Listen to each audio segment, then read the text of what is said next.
নমস্কার বন্ধুরা, তিয়াশাস রেসিপিতে সকলকে স্বাগত জানাই। আজকে আমি একটা দুর্দান্ত স্বাদের মুচমুচে বেগুন ভাজার রেসিপি আপনাদের সঙ্গে শেয়ার করব। বেগুন ভাজতে তো আপনারা সকলেই জানেন, তবে এইভাবে আমার মতো করে একবার বেগুন ভাজাটা তৈরি করে খেয়ে দেখুন। স্বাদ একদম মুখে লেগে থাকবে। আর এইভাবে বেগুন ভাজলে রুটি, লুচি, পরোটা, ভাত সব কিছুর সঙ্গেই খেতে পারবেন। তাহলে চলুন রেসিপিটা দেখে নেওয়া যাক। বেগুন ভাজা রেসিপিটা তৈরি করার জন্য এখানে আমি দুটো বেগুন নিয়েছি। এবার এই বেগুনের মধ্যে থেকে একটা বেগুন আমি কেটে নেব। প্রথমে বেগুনের বোটার অংশটা এভাবে কেটে নিচ্ছি। তারপর এই রকম একটু চাকা চাকা করে কেটে নিচ্ছি বেগুনগুলোকে। খুব বেশি মোটা করেও কাটবো না, আবার খুব বেশি পাতলা করেও কাটবো না।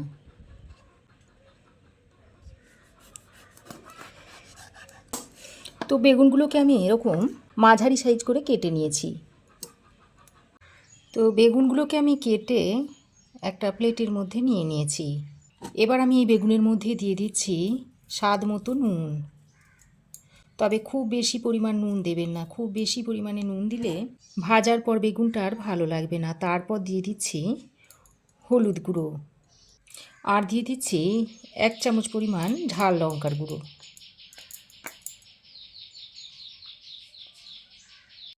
এবার আমি এই নুন, হলুদ আর লঙ্কার গুঁড়োটা বেগুনের গায়ে খুব ভালো করে মাখিয়ে নিচ্ছি। বেগুনের দু সাইডে নুন, হলুদ, লঙ্কাটাকে খুব ভালো করে ম্যারিনেট করে নিতে হবে। তো দেখুন, সমস্ত বেগুনের গায়ে নুন, হলুদ আর লঙ্কাটাকে ভালো করে মাখিয়ে নিয়েছি। এবার আমি এই বেগুনের প্লেটটাকে সরিয়ে রেখে এখানে আমি আরও একটা প্লেট নিয়ে নিয়েছি। এবার এই প্লেটের মধ্যে দিয়ে দিচ্ছি এরকম ছোট হাতার 1 হাতা মতো বেসন, আর এই হাতারই 2 হাতা মতো দিয়ে দিচ্ছি চালের গুঁড়ো। এবার আমি এর মধ্যে দিয়ে দিচ্ছি স্বাদ মতো নুন, দিয়ে দিচ্ছি হলুদের গুঁড়ো,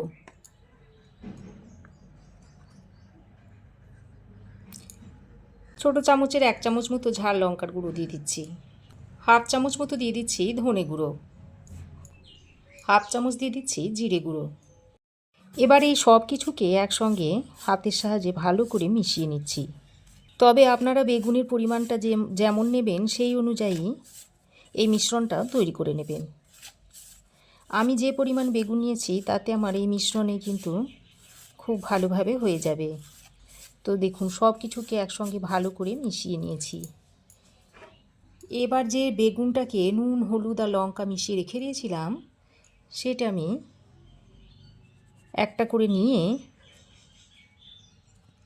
এই চালের গুঁড়ো আর বেসনের মধ্যে এইভাবে একটু চেপে চেপে মাখিয়ে নিচ্ছি।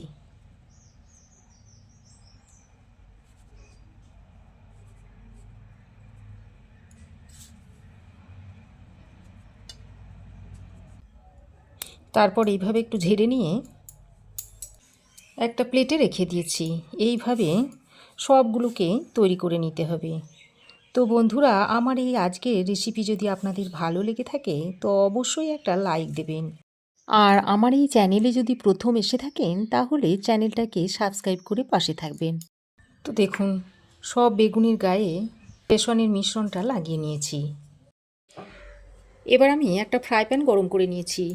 তারপর এর মধ্যে দিয়ে দিচ্ছি পরিমাণ মতো সাদা তেল। আমি বেগুনটা সাদা তেলে ভেজে নিচ্ছি, আপনারা চাইলে সর্ষের তেলেও ভেজে নিতে পারেন। তো তেল খুব ভালো করে গরম করে নিয়েছি। তারপর যে বেগুনগুলো রেডি করে রেখে দিয়েছিলাম সেই বেগুনগুলো এই তেলের মধ্যে দিয়ে দিচ্ছি।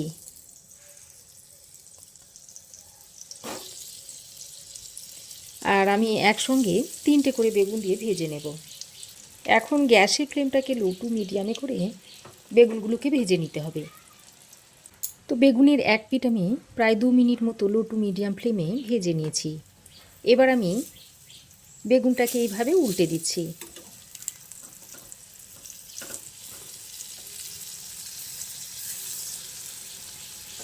তো বেগুনের দু সাইডকে আমি ভালো করে ভেজে নিয়েছি দেখুন। এবার আমি তুলে নিচ্ছি। তুলে একটা প্লেটে রেখে দিচ্ছি।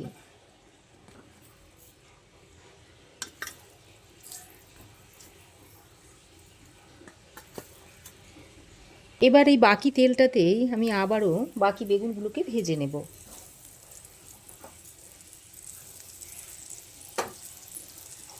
চারটে বেগুন আমি দিয়ে দিলাম।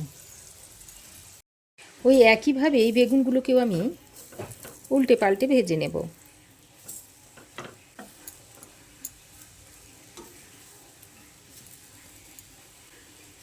তবে বেগুনটাকে খুব বেশি লো ফ্লেমে আবার খুব বেশি হাই ফ্লেমে ভাজা যাবে না। খুব বেশি লো ফ্লেমে ভেজে নিলে বেগুনটা আবার খুব বেশি তেল টেনে নেবে, আবার খুব বেশি হাই ফ্লেমে ভাজলে বেগুনটা পুড়ে যাবে। তাই বেগুনটাকে মাঝারি আঁচে একটু ভেজে নিতে হবে। আর দেখুন বেগুনগুলো ভিতর পর্যন্ত কত সুন্দর সেদ্ধ হয়ে গেছে। তো সব বেগুনই আমি ভেজে নিয়েছি, এগুলোকেও আমি তুলে নিচ্ছি।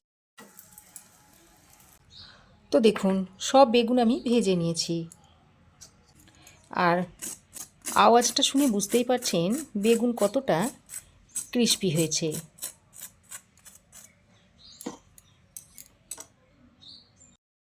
তো আমার এই আজকের দুর্দান্ত স্বাদের মুচমুচে বেগুন ভাজার রেসিপি আপনাদের কেমন লাগলো অবশ্যই একটা কমেন্ট করে জানাবেন।